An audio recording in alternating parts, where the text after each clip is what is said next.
Okay. All right. I'll let you know in a second.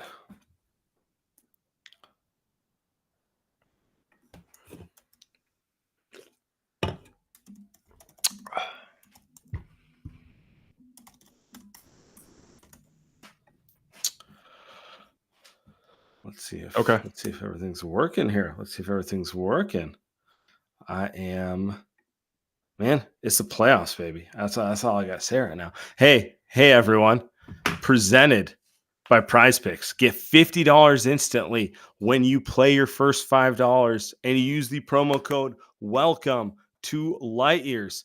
Andy Lou, the run of emotions on a night like that, this is not a normal game 1 of round 2 level of emotions for me.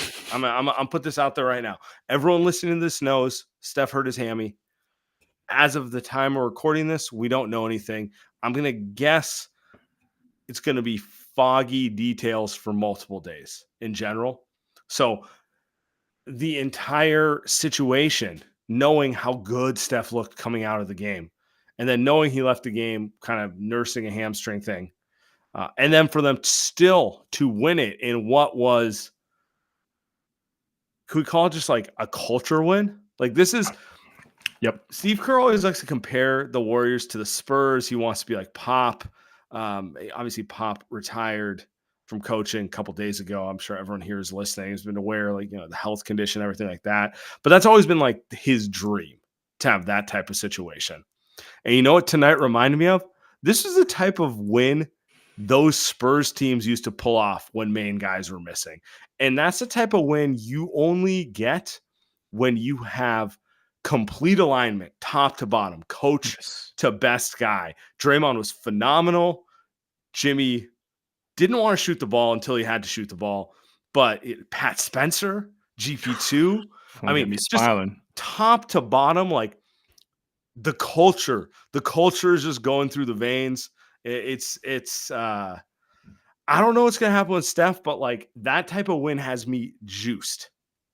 I don't, is Steph just a part of Steve Kerr's system? Is that what this is? Is it just dude, I'm so glad you started on this point because that's all I can think about. Regardless of if they had won this game or not, obviously we want them to win, and they did. Never actually got that close. Actually, only got to like 8 points. This was a culture win. This was a system win. I'm gonna go down the list here. Okay, so obviously we got Draymond and Jimmy bought in. Those don't really count. Those are your two best players right now. And then let's start with Buddy Hield. Buddy Hield, does he play this well if Steve Kerr doesn't trust him all season long? If Steve Kerr doesn't say, what I mean, how many times do I sit here and saying, like, I just wouldn't play Buddy Hield for games at a time? Steve Kerr said, no, we're going to rock with Buddy. That's our guy. And he showed up game 7. He shows up tonight. Kevon Looney, he's been the rock. Draymond gets in foul trouble. Kevon Looney comes in, offensive rebound, stops. Amazing. Pat Spencer, his number is 61, Sam. That's an offensive lineman basketball number. That's not even a starting offensive lineman number for the record. This is the only number we got, offensive lineman number. Seriously. And so he was awesome, obviously. I love him. GP2 hit the biggest 3 tonight. He was massive. And then I throw him out there, man. Like, Kuminga I thought was good. Like, I thought he was good tonight, and he made a big-time 3, corner 3 in the fourth quarter. So, I mean, Steve's got him, I think, at least bought in, at least in the second part of his run. So, this is the type of win that you mentioned the Spurs winning it. Other than that, I can't think of anybody in the NBA. Like, we just saw the Thunder lose at home to Denver. So, I'm starting to think, like, nobody else in the league can have a win like this, and it's because I think primarily is Steve.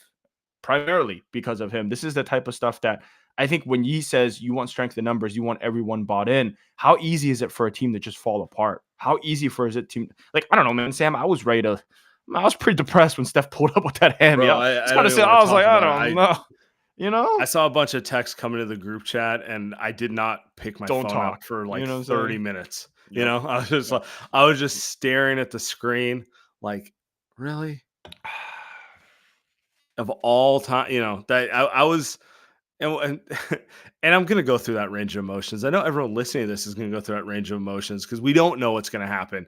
And generally, it's never a good sign when it's a hamstring. But just taking it back to it. Yeah, this is the type of game you do not get if you're if you're trading everyone every offseason, if everything is always about being a transactional operation. This is the type of win you get when you want to build a real culture. And maybe your front office is like, oh, we could trade this guy and get a better talent. He's like, no, he's too important to the culture. It really, like, they're the only team in the NBA who actually stands for something anymore. The Spurs don't. I mean, they kind of do, but Pop's kind of retired and they've moved in a different direction. The Miami Heat, most well known for culture, Yep. You just got 50-pieced in 4 straight playoff games. You don't stand for anything anymore, buddy. So I don't know. This is the last one. It's Steve Kerr. It's Draymond Green. It's Steph Curry. They may not have that culture, by the way, when Draymond and Steph retire. Just to be clear, but that's 10 plus years of these guys being in the mix, 15 plus years of playing together. That's pride. That's just something you cannot teach in general. And that's everyone else kind of falls downstream of that. You mentioned Buddy Hield. I don't think you get this version of Buddy on any other organization in the NBA. Any other organization in the NBA is like, if he's not hitting shots, we're going to move him. We're going to go in a different direction. And that's been kind of his career in the NBA, hasn't it? He's been a journeyman. He's had certain places where he's played better, certain places where he's played worse, but he hasn't really had a home, right? Kuminga, it's been a rough go for him. And everyone listening to this show knows, probably not your favorite player or my favorite player at times. I think in other situations, he probably gets lost. I don't think they keep going to him. All these things are kind of downstream of them standing for something and having a culture built in. So, I don't know what's going to happen with Steph's injury. I'm going to try to be optimistic about it as much as possible, because ultimately, if it's bad, the season's over, whether it's this series or next, right? Yep. But just watching them have enough pride to fight, I can't. Not only can I never be mad about it, it kind of makes me proud more than anything. You just watch it. It's if they lose going down like this, it's you give them a standing ovation type of thing. Well, we sat here after 2019. Golly, we've been doing this for a long time. We sat here after 2019. I had kind of the same feelings. Man, there's no shame in losing like this. You look back, and the last time the Wolves played was last Wednesday night. Sam, I watched that game with a couple buddies of mine. We were at a work conference, and they looked over at me, and they're like, "How bad is the Lakers?" Because it's not like Minnesota played well. Minnesota played poorly, and they won that game. So this is, I think, a team that you can genuinely, as a fan, fall in love with. You're not sitting there and saying, I think you mentioned it earlier, it's not guys that you just pick up off the street every goddamn month, right? This is a genuine identity. And there's times I wish they would just sometimes get rid of guys and bring someone off the street. There's been a lot of stretches during this where I'm like, dude, how many games in a row do I need to watch the same guys? Your point. It's you don't get these wins without sticking through it through the hard times. And I think that's something Steve Kerr has said. And I think you and I have wanted to pull our hairs out at times. Maybe January 2023, where you're sitting there and you're like, it's not working. How many more games of the same team do I have to watch? That sort of thing. And that's human nature. But it's a reminder that, you can't rush. You can't rush it. You can't rush great things. Right. So. The world, I think, doesn't have patience anymore. I guess you and I are not about that. But yes, you're right. But this is not about that. But I think the Warriors, they do function differently. And I think, to talk about the game specifically, Sam, I was thinking about it. I do think the Warriors, the way that they play basketball is so different from everybody else, I think makes game ones and game two of series like these incredibly difficult for teams to catch up to, especially if you're a team that's not ready for it. The Houston Rockets, they were down by 25 game one. You got to remember, right? So it's like they were kind of taken aback a little bit before they slowly figured it out, and then the Warriors kind of punched back at the end. The Wolves tonight, you could tell, because do you remember back in 2014, 15, 16, you remember when the Warriors would go up pretty much like 2-0 every series, because especially against the Cavs, because they just didn't know how to guard motion offense. Like all of a sudden, GP2 is coming down the block and he's got a backdoor layup. Jimmy's got a backdoor layup. Draymond's got a pass here. Draymond has wide open threes. He's making them. All of a sudden, they're up 20 points. And all the Warriors have to do is just hold on in the fourth quarter. They just got to hold on in the fourth quarter and they're going to win the game. That's what they did tonight.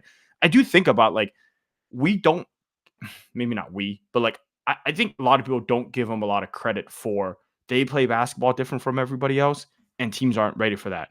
Because if Steph was healthy tonight, they're winning this game by 26. Steph would have had 35 points tonight. I mean, he looked so comfortable. That's like insane. It's insane. I think we were alluding to this would be a different series than Houston. Like, you can't just assume young and athletic, they're going to guard you the same way. And that's the way I was feeling the whole way through. Anyway, I'm going to have by the way, shout out Steph. We're going to have a Surfside to you, my friend. Our friends at Stateside, you guys need to check out Surfside. Available in Costco and Target now in the Bay Area. 100 calories, only 2 grams of sugar, 0 bubbles. The exact type of smooth sailing you need after a big Warriors win. We got an update real quick. I think we should talk about this, and then I say to the goons. Okay. From there, this is gonna be a goon. Sometimes you got a goon or heavy sesh. Yeah. Look, man, if there's a night to goon. All right. From our guy Slater, Warriors are calling Steph Curry's injury day-to-day with the hamstring. MRI tomorrow. Further update, Kerr said Steph was crushed about the injury. Okay. Day-to-day. I mean, honestly, are you surprised by this? What does that mean? I'm a little surprised because day-to-day is good, but also what does that mean? MRI is going to show everything, so it's firstly vague. Curry was crushed. Probably not good. Like, I feel like Steph probably kind of knows like how bad things are. I guess the only, if you want to take like a optimist side picture, like Steph doesn't know hammies that well, but I mean, like, everybody knows hammies, man. Hammies are hammies. They're bad, dude. Like, this isn't like, oh, he hurt his left elbow. You know what I mean? Like, he can't just put a sleeve on it or whatever and play through it. Like, hammies are like, you remember when Chris Paul tried to come back off a hammy and then just the thing was done after that. James Harden played through a hamstring injury and it's been tough. So yeah, I gotta imagine he's at least out for game 2. It looks like Slater just tweeted that out, actually, that Steph is out for game 2. Steve Kerr's basically said, like, we're operating under the assumption he won't play game 2. He's not playing. They won game 1. No, even if it's a miraculously clean MRI, they're gonna sit him. Yep. So we'll play the audio real quick. Oh, okay. Yeah. We're definitely game planning for him to not be available on Thursday, but we don't know yet. Yeah. Like with a hamstring, it's hard to imagine that he would play Thursday. What's kind of I mean, I know it's early and you'll have a day to really think about it, but as you reset the series without him, how do you find enough scoring? We have to talk about that. We're gonna we can get into that later. Yeah, I guess I got a question for you, Andy. Yeah, I don't feel like playing doctor. They stole game 1 without Steph. At what point do they need him to return for you to feel confident they still win the series? So I've obviously looked at this and thought about this as the Warriors were going up 23 points. I think it's the only thing that matters, right? Yeah. Other than like just reveling in the joy that was like a pure culture win, Draymond throwing it back, Looney throwing, But anyway, they need to win one game, and he comes back next Sunday for game 6. That's the one that I think is the most realistic one. Is they're going one game between every single game all the way up to game 5. They've stolen one. So now the Timberwolves had to beat them 4 times out of 6. You just got to win one of those games at home. One of those games at home. Can you get the series? You're down 3-2. Steph comes back, and it's almost 2 weeks from now for game 6. That's when he comes back, and then you go and win with 2 games. It's not about I know this is not confidence. This is more like if you push it, Steph can come back in game 4, and then he pulls a hammy. He's done for the series. Your season is over. So obviously, if you're down 3-1. Yeah, if you're right, if you're down 3-1, obviously if you can play, you get on a play. But I'm just saying if you can steal one more game 3 at home, Pods goes off, Moody goes off, Buddy goes off, one of those type of games, then they have to beat you in 6, right? And that's the one where you get Thursday, Friday, Saturday off. And you go back to Minnesota. Let's see if you can win 2 in a row. That's what I think about. I was thinking game 4.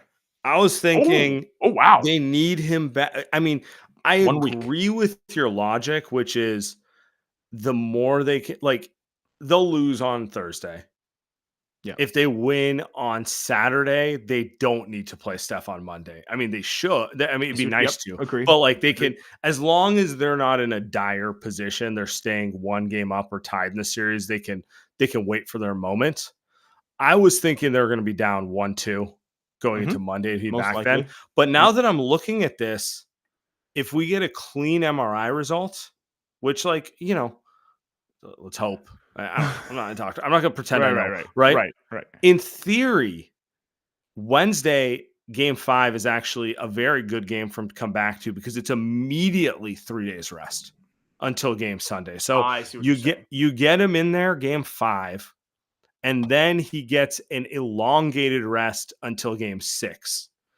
But I think I agree with your overall logic, which is like a lot of this is going to be touch and feel. And if they can somehow find another way to win a game without Steph, where Draymond hits 5 threes and something like that happens, like then they can keep extending it. It's really unrealistic. Like my second question for you is, what do they need to do to buy him that time? Because I think we both agree your best case scenario is you win another game without him so you can give him 10 days instead of 6, right? That's the best case scenario. What they probably need to do is they've got today's going to be a great show when the goons come on because it's going to be all sky high vibes. I do think it's concerning that Moody's completely out of the picture right now, and he's been pretty bad. And then Paz, I saw there was a wrap on Paz's left hand today, and I don't know if it was just today. Maybe it was already there game 7, but that worries me. He hasn't been great shooting the ball either. I wonder if that's part of it. Probably. So they got away with it tonight because the system basketball worked. What we're talking about, and Buddy carried them. We're probably going to get better games from Jimmy. Jimmy looked tired tonight, but maybe we'll get better ones in game 3, game 4. He's calculated. Like sometimes I feel like he's not shooting until it gets to single digits. He's not shooting. What? He said he's like I'm gonna get guys involved until we absolutely need me to shoot. I think he's also kind of a Warriors guy where it's like this happening mid game, he wasn't ready to adjust. Now that he has a day to think about, like, they need 40 from me next game, he can come out a little more aggressive. Yeah, this is my thought. Yeah. Don't need that 45-point game from him in game 3 or game 4 or something like that. So I don't think it's that difficult. I don't think the answers are like impossible to find. I think Houston, it felt like some of the answers were pretty difficult there until they kind of just put on a defensive masterclass in game 7. The Minnesota seems like they're more explosive, Sam. Like they'll probably make 23s on Thursday. But they haven't shot it well for a few games now. At some point they have to shoot it better, you would think. They also take a lot of bad shots. Like I'm not sure. Dante takes bad shots, and then Jaden McDaniels takes a lot of. Nikhil Alexander, who I like on defense, is horrible decision maker. I don't know why he's shooting half the time he's shooting. Julius Randle. Julius Randle to me is the bigger one, where it's just like against the Lakers, he looked awesome, and it's just a reminder like they don't know how to play defense. So God, the Lakers are a fucking joke. Are you like joke, dude? I was wrong, so wrong. They're so bad. You talk about system basketball. I know we got to get to the goons here, but like the defense that Steve Kerr has put in place and Draymond has essentially like made the best crunch time defense we've seen in the past decade. That's the stuff we see tonight is everybody playing on a string. Steve Kerr before the game was joking about Buddy Hield being a defensive stopper. Dude, he guarded Ant multiple times. He would just shade him into Draymond.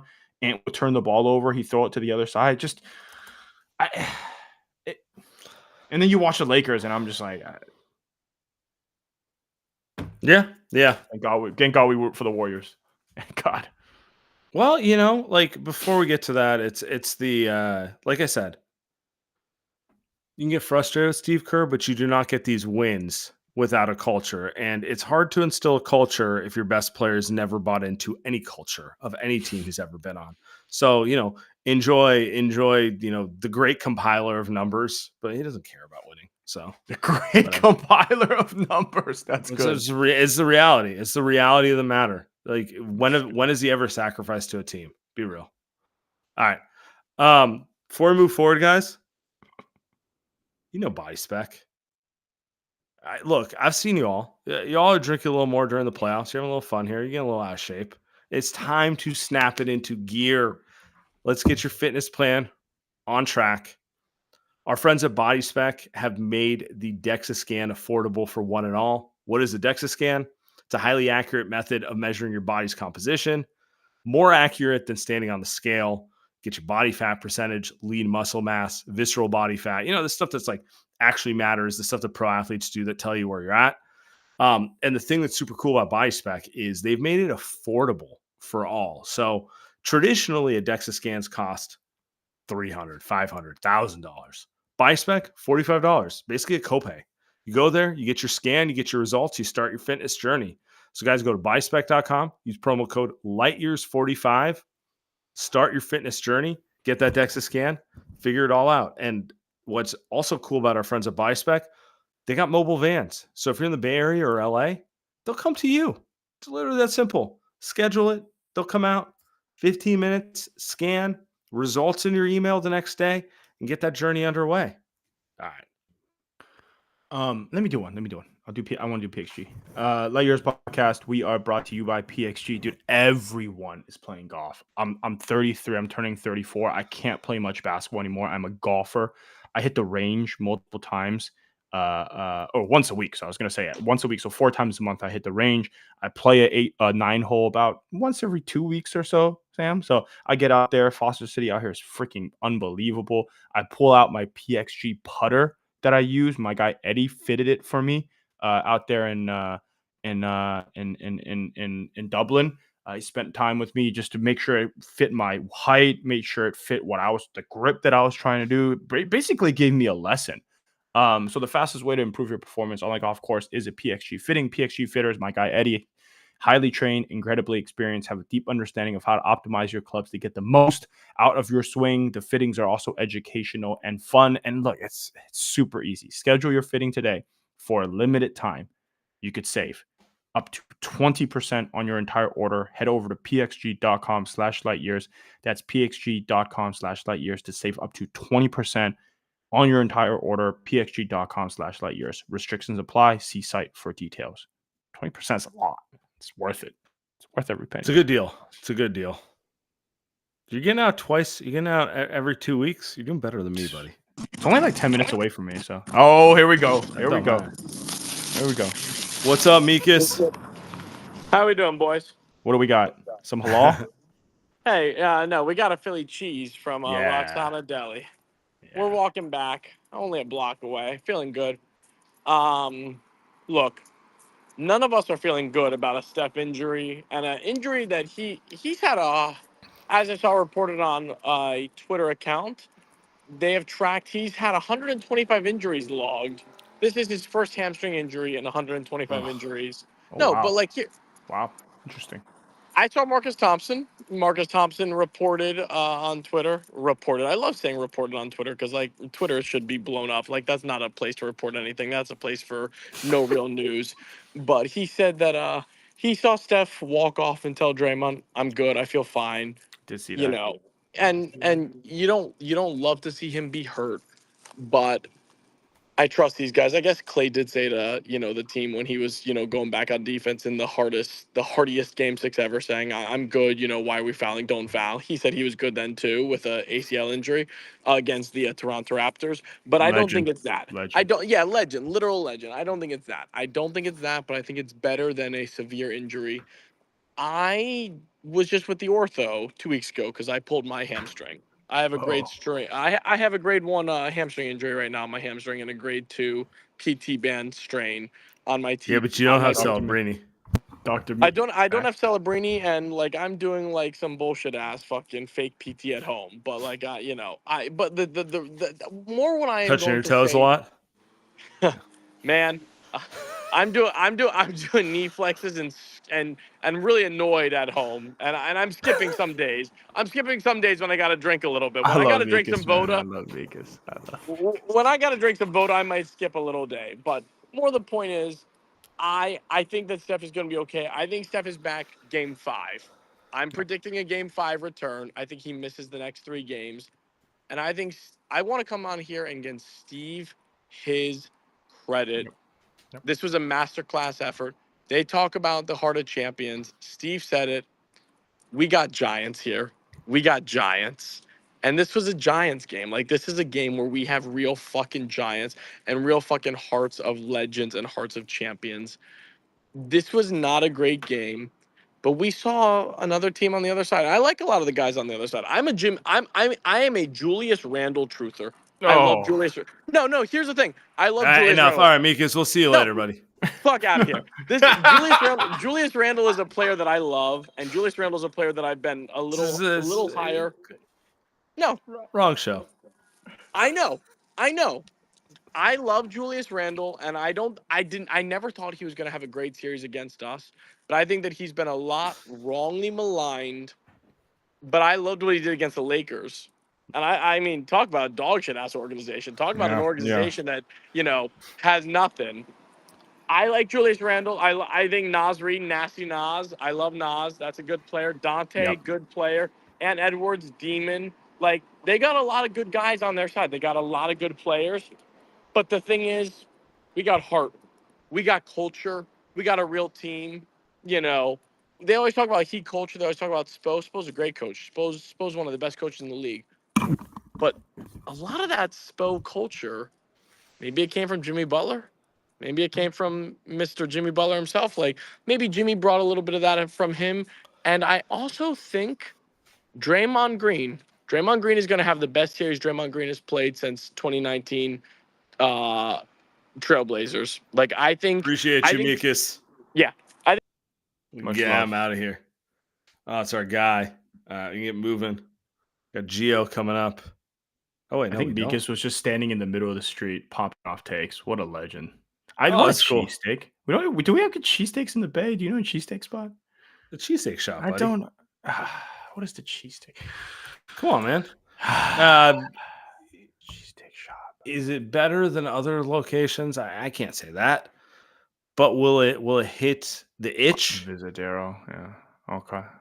It'll hit the itch. It'll hit the itch. All right. Got one on Diviz. Got locations on the peninsula. Got locations the East Bay. It's not that bad. Dr. Thompson. What it do? Tell us about the hammies. No. Yeah, Doc. Not a doctor, just to be clear. Okay. My initials, DRT. I got to make that very clear everywhere I go because there are some things because I don't have the social awareness when making a profile name to put 2 and 2 together. What do you guys think about Zen Draymond? Is he just going to ever have like what? I'm just saying this could be the difference maker between hanging tight until Steph is back and this getting away from us. What if that conversation was actually an authentic game changer for Draymond between he and Steve before Game 7? That's the first thing that I'm thinking about. I just wanted to hear your thoughts on that. And then I have like one other thing in my mind.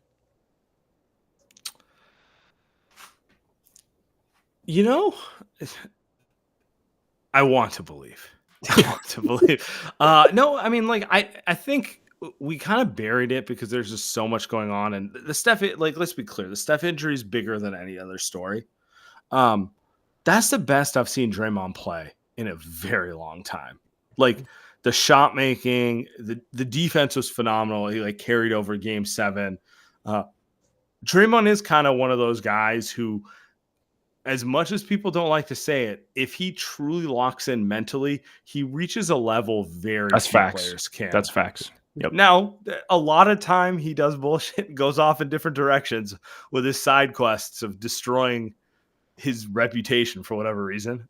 But when he locks in, he reaches a level of basketball very few people do. And tonight was one of those nights. And maybe it is that simple. We're seeing the quotes right now. He's talking about Steph said, "I'll be back."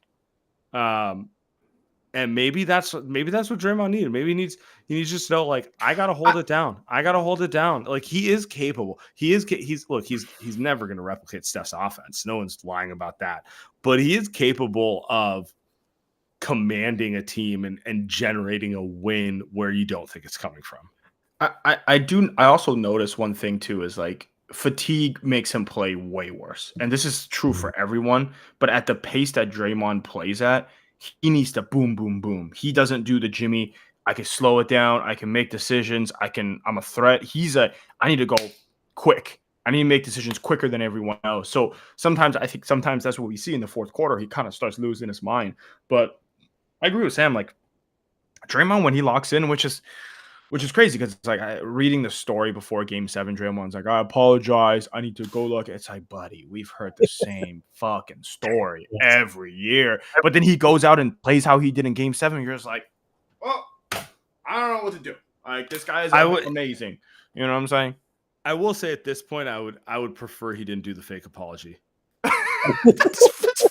Just do the Kobe stone face, like, gotta be better next game. You know, like, so like instead of just being like the fake mea culpa is so annoying at this stage. It's like, as a leader of this team, I hold myself to higher standards. Like, no, you don't. No, you don't. Dude. Like, no, you don't. You just screw around, and then when it gets like competitive, you're like, okay, now it's time for me to take it to another level. Really, the thing with him is just. It might not even be real per se, but if he can just manage the uber extreme bullshit, he's a like plus 25% better version of himself. Mm-hmm. The other thing that was in my mind is I knew Steve was on his bullshit when he played Pat Spencer, like the first 6 minutes of the fourth quarter. I was just absolutely loving Steve in his. Can we be honest? How long has Steve been waiting to do that? Oh, so long. He's wanted to do that. He's probably wanted to play him over Kuminga for months. Oh, yes. But politics are in there. And then Steph goes down. He's like, fuck it. I'm going to do what I want. I'm going to go with the guy I trust right now. You guys were talking about the number 61. This quote cracked me up that just came out, by the way. Pat's a damn good basketball player. I don't know. I know it don't look like it. The number 61 doesn't help, but Pat is one of the toughest players on his team. That's from Draymond Green. I think there was probably some internal push to want to play him for a while, but politics always play into the roster. I think the thing that I love about Steve is his results have vindicated himself every time he's gotten a roster that has been the type of roster that he prefers. So in my mind, I'm just thinking to myself, give this man who he wants, and then watch the team exceed its expectations. I'm a Kerr truther, but even from that standpoint, 6 minutes of Pat Spencer in the fourth quarter was killing me. It was cracking me up. You're on mute, Andy. I didn't get to do my Pat Spencer moment there for a second, so I'm glad you brought him up. But Pat Spencer might be one of my favorite players, man. Like, just he was for sure one of my favorite players this season. I don't even say that because he's just he kind of looks like a guy, like he just looks like a guy that plays at your standard. You've played pickup with a Pat Spencer before. Pat Spencer, you know what I mean? I've played UCSF league, at Mission Bay against a Pat Spencer. This guy's incredible, dude. He comes in, tech he's sales, got burst. Like, yeah, he's definitely in tech sales. I know SDR or VP of sales when I see one. It's like, but he has no fear. He had that crazy hook shot that he made. He's jumping into Gobert. He tries to jump over Dante. He's super quick. I keep saying this. He's super, super, super quick.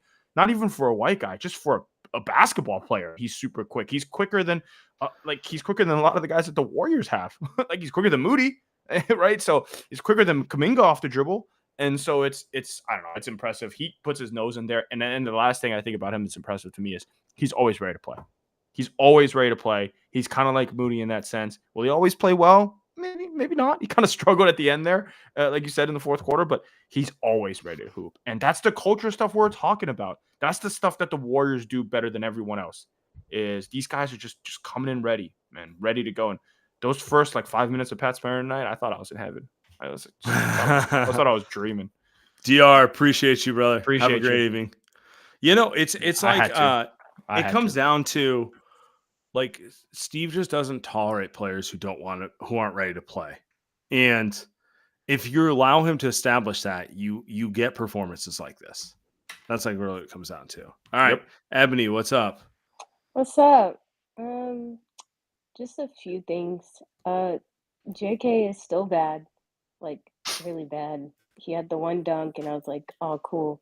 My dad, I was watching with my dad, and he was like, "He didn't even do a cool dunk." I was like, "That's because he had to focus on catching the ball." So JK is still bad.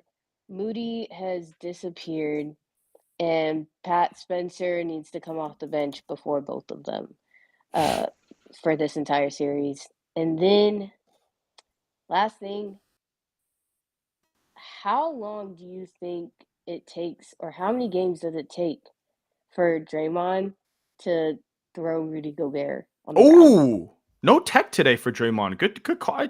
No tech, no flagrant, not even close. He didn't even do any funny stuff. God, Draymond really was locked in tonight, huh? Yep. No slapping, no kicking, no random elbow. Oh, man. All clean. All clean. I don't know how I feel about that. Feels by the way, Gobert kind of a non-factor tonight, outside of like a couple offensive rebounds. Other than that, not doing much. Classic Gobert. Which again shows you kind of how. Yeah. He forgets he's 7'3", man. It's kind of like if I was a Timberwolves fan, I would be so annoyed to watch him against like a team as small as the Warriors. Yeah, I would expect Minnesota will watch this tape and be embarrassed. Like, they kind of just chucked it. They didn't play with any physicality. I expect them to bring it a little harder next game.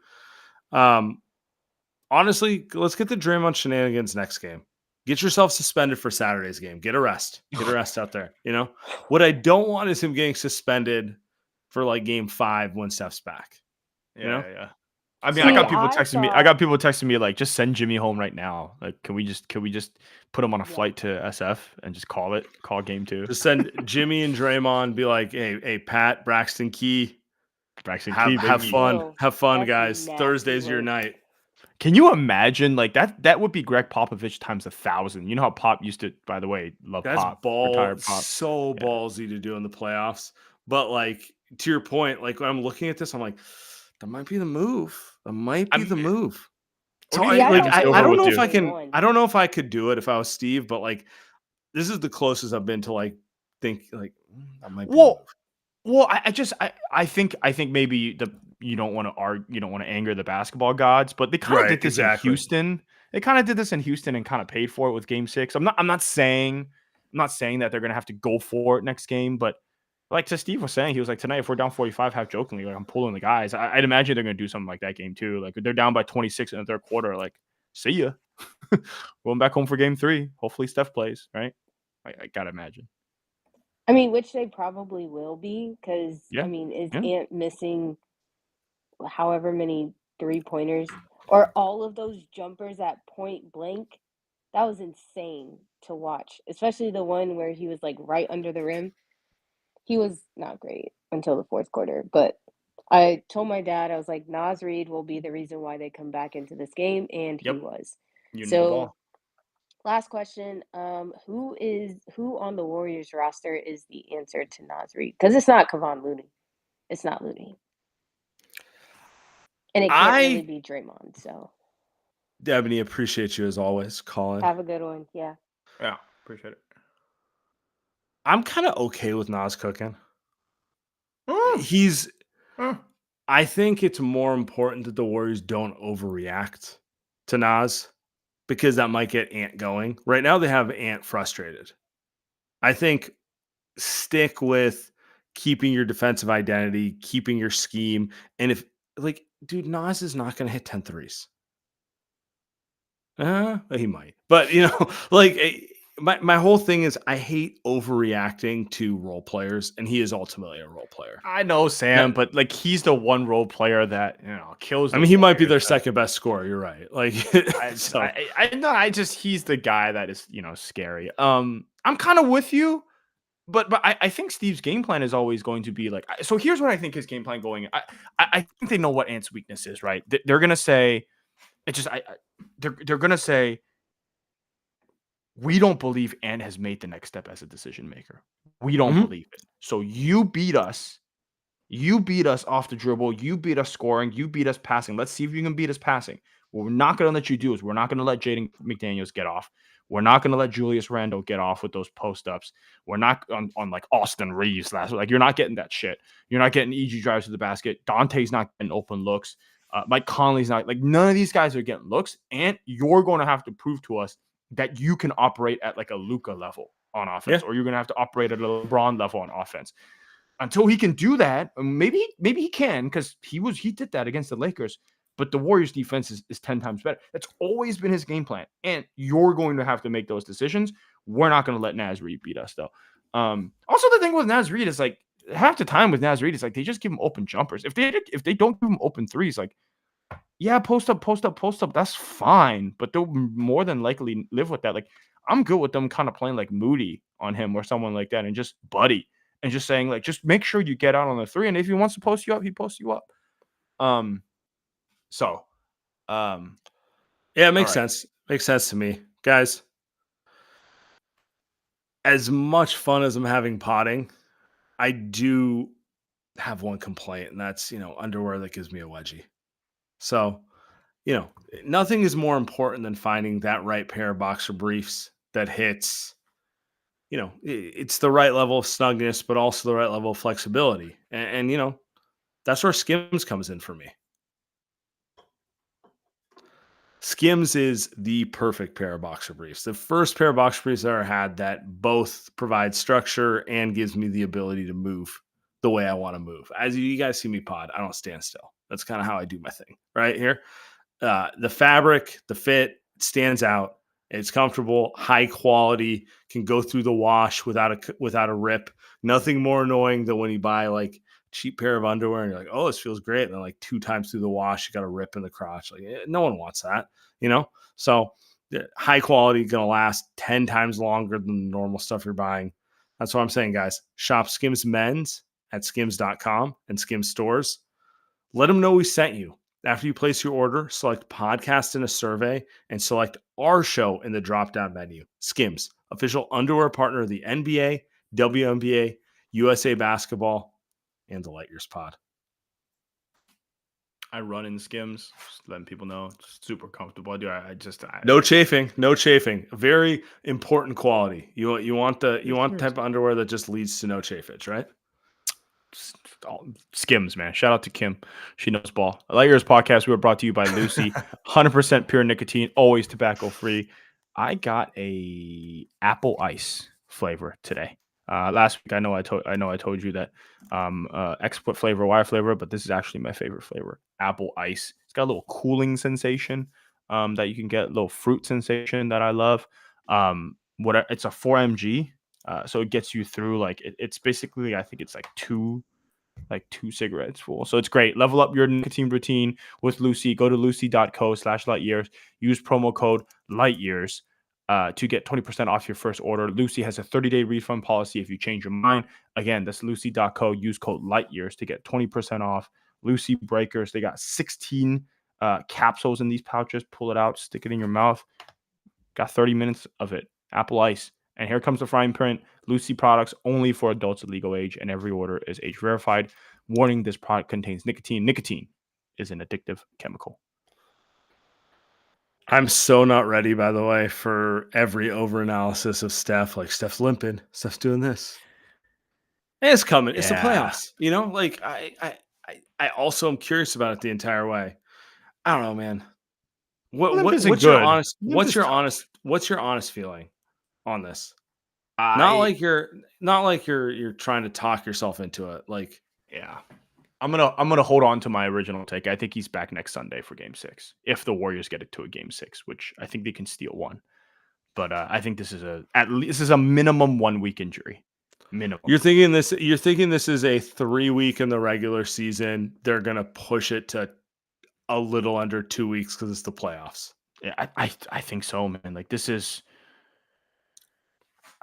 It's a hamstring. I actually think it's like a two like a little over 2 week injury that I think they're gonna try to give him as much time. Like I think your timeline is not unfeasible, but he's just not gonna look good, right? Like he's not like dude, Yeah, like, I get what you're saying. You're like if Luka it can comes play to on that, a it's hammy. probably Yeah, like Luka can play on a hammy. LeBron can play on a hammy because those guys are big guys. Like they can push people off. They don't. Luka's slow. fat as hell. He doesn't move. It doesn't matter. So exactly. Steph is cutting. He's moving. He's jumping. Like he needs the hamstring more. So everybody needs the hamstring, but he probably needs it more so than everyone else. So yeah.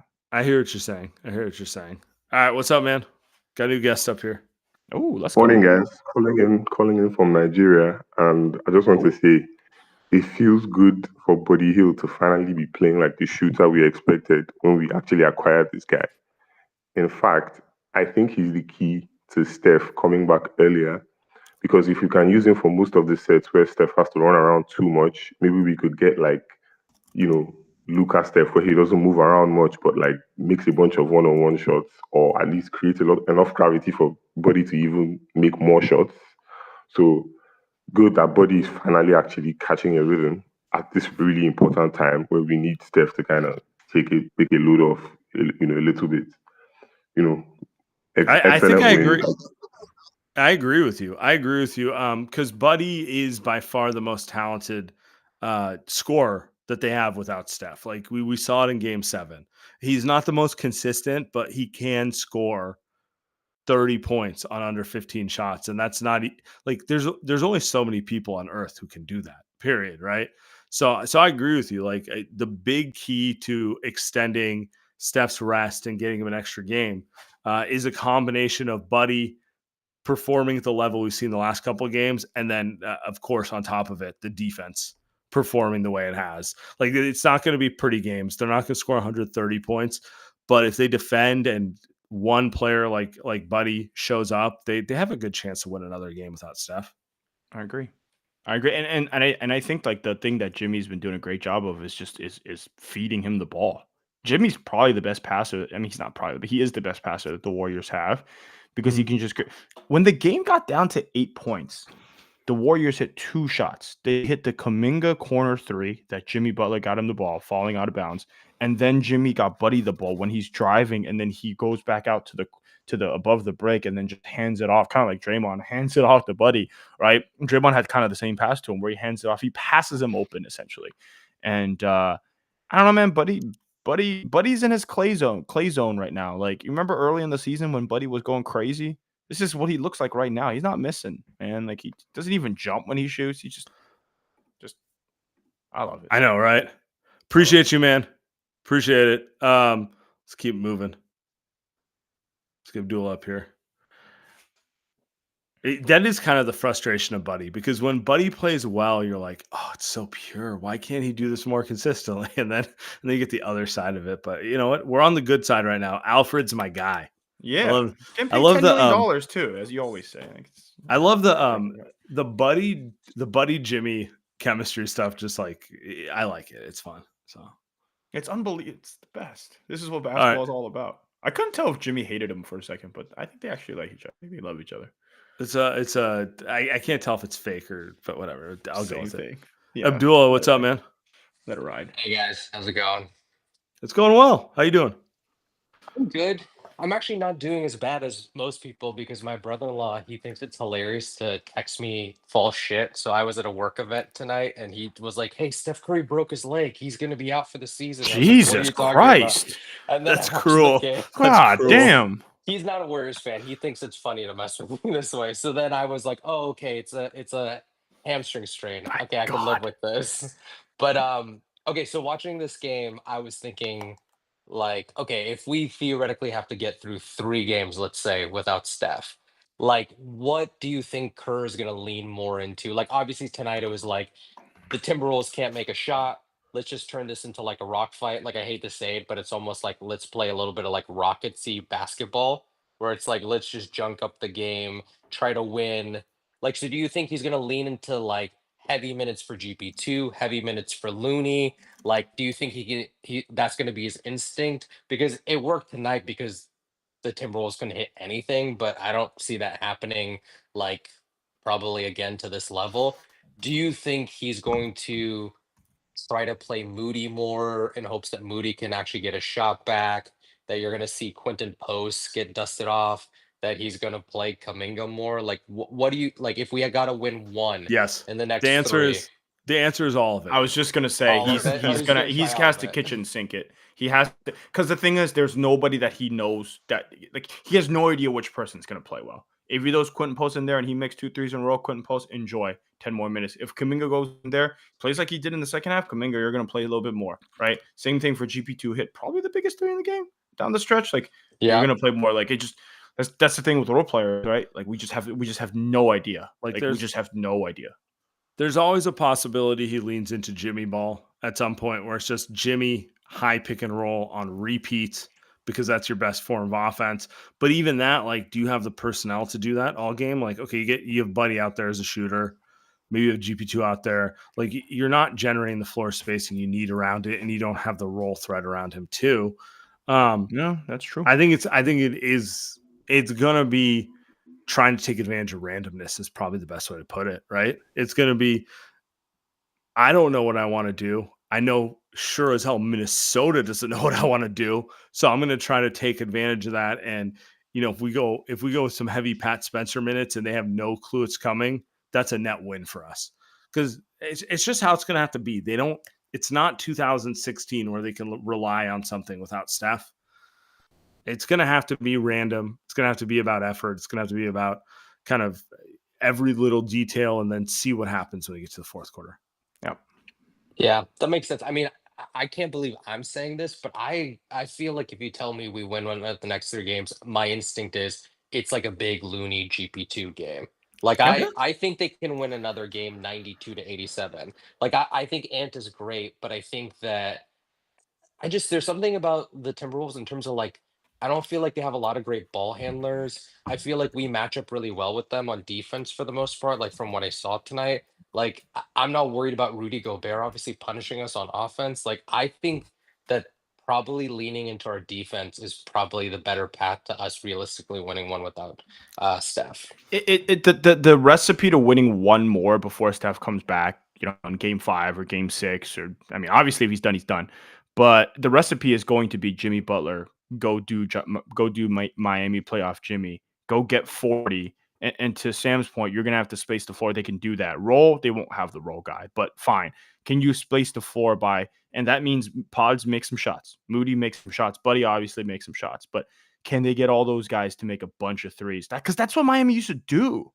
That's what Duncan Robinson used to do. That's what Max Strus used to do. Yeah. Caleb Martin used to do. All those guys, man. Like Jimmy would just feed those guys. It wasn't just Jimmy going for all the points. Like it was those guys spacing the floor, and you get those guys hot at home, and you steal one. And they got their Bam. That's Draymond. And they've got, they can maybe fake enough of what that is. Actually, now that I think about it, that is kind of like the Miami Heat, huh? Think about it. Pretty much. Jeez, they are the Miami Heat right now. Jimmy's he's not as healthy. What do you think Jimmy's playing at right now? Gabe Vincent. Yeah, Pat Spencer's the new Gabe Vincent. I love Gabe Vincent. Or I love what Gabe Vincent used to be, but yeah, Pat Spencer left the culture no longer as good, right? Especially in the Lakers culture, Bron culture. Disgusting. All right, who we got next? Oh, you want me to go? Okay. We're brought to you by LinkedIn. As a small business owner, you don't have the luxury of clocking out early. Your business is on your mind 24/7. So when you're hiring, you need a partner that grinds just as hard as you do. Hiring partner is LinkedIn Jobs. When you clock out, LinkedIn clocks in. LinkedIn makes it easy to post your job for free. Share it with your network. Get qualified candidates that you can manage all in one place. LinkedIn's new feature can help you write job descriptions, then quickly get your job in front of the right people with deep candidate insights. So you can either post your job for free or pay to promote. Promoted jobs gets 3x more qualified candidates. So you can let your network know you are hiring. You can even add a #hiring frame to your profile picture. Get 2 times more qualified candidates. Find out why more than 2.5 million small businesses use LinkedIn for hiring today. Post your job for free at linkedin.com/lightyears. That's linkedin.com/lightyears to post your job for free. Terms and conditions apply. Francisco, what's up, man? Hey, what's up? Man, what a great defensive game once again. Man, these last two games, they showed that they can play playoff basketball. It's incredible. People said that Steph ruined the game, shooting from from everywhere in the three-point game, but then they go out and they bring the game back to them. Well, I made the joke before, like the NBA is the new NHL. Okay, the regular season doesn't. Of course, it means something. It shows you something, but in the playoffs, it's a totally different game. And they went out and they did. They had a big game. Steph started it, but then they finished it. Draymond had a great first quarter. Then, of course, he cools down in the last three quarters, but it cools down on offense, of course, Let not me ask on you a all the question other before things. you. Yes, yes. When do you think we need Steph to return by? Uh, if they can win one of the two at home, okay. Uh, I don't even know if they need. Of course, they need him as soon as possible, but they don't even might need him in Game 5. Okay, if they win one at home, they go 2-2 back to Minnesota. If is 90-95%, okay, might try it with a big minutes restriction, but only if he's okay to go by 6 and 7. Because if they have to come back 3-2 home, that's not a bad that's not I a agree. bad place I to agree. be. That's not a Agree. bad place to be. Appreciate you, man. Have a great evening. Okay. Late at night too. Our guy Francisco, love it, dude. Yeah. I'm leaning towards that Game 5. I think I'm coming to just get out of the two games that chase 2-2, and then you're in a. It's never comfortable with a guy being injured, and particularly with Steph being injured. But like, you have space. Like, what you don't need is three. Go down 3-1. 3-1, yeah, it's a problem. Yeah. McWalters. Yo, somber night. Usually this would be a moment to make fun of. No, we're good. No, vibes are good, McWalter. Vibes are good, man. Trying to keep the positivity while also, I hear you. It's a hammy. We'll see what happens. Steph's the man, but we put all these miles on him. We didn't get the job done early on in Houston. That's what happens, right? But what I really think this is if Draymond wants to go around and make this back half of a career the referendum on him being the best defensive player of the year, this series is where he can define that right now. We already know he's phenomenal. He's the best defender of his generation, right? But like, if he wants to have some of that all-time stuff, own this series, Draymond. This is where you do it.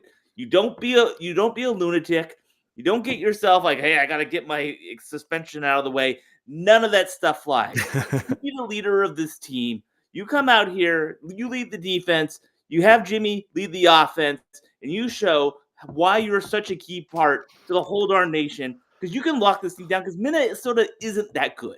They're ant. Rudy is a bum. Randall is inconsistent. We know about Dante. We know about everyone else. McDaniels. All those guys will show up one game, and they'll be on milk cartons the next game. And that's just how their team is. And their coach, he's fine, but he's not amazing. He gets way too much credit. He was ripping Ant like no other in there. That's a terrible thing to do. I would not have thrown Ant under the bus in my post-game presser. They're just a terribly coached team as well. And I know a lot of people disagree with that, but I've been saying that for years on your pod, that he's a terrible coach, and they'd be a lot better with someone else. And Rudy, he should be able to take advantage of us. He can't. And we're going to get at least one of these games. We might even get two of them. And all it requires is Draymond to come out with the way he came out today, focused, ready to go at it, and we can lock these suckers down. We can steal it, and it'll rip their hearts out, and Steph will come back and just put the dagger in them. Yeah, I think that's look, man. McWalters, we're back, dude. We're fucking back. That's what we needed. That's exactly what we needed to get. That's the energy we need to. That's the energy. Ready. Appreciate you, my man. Thank you, sir. Have a good night. All right, we'll get out of here. We end the show. We'll be back. Oh, there'll be another show as soon as we get some more updates. But yeah, trying to appreciate it and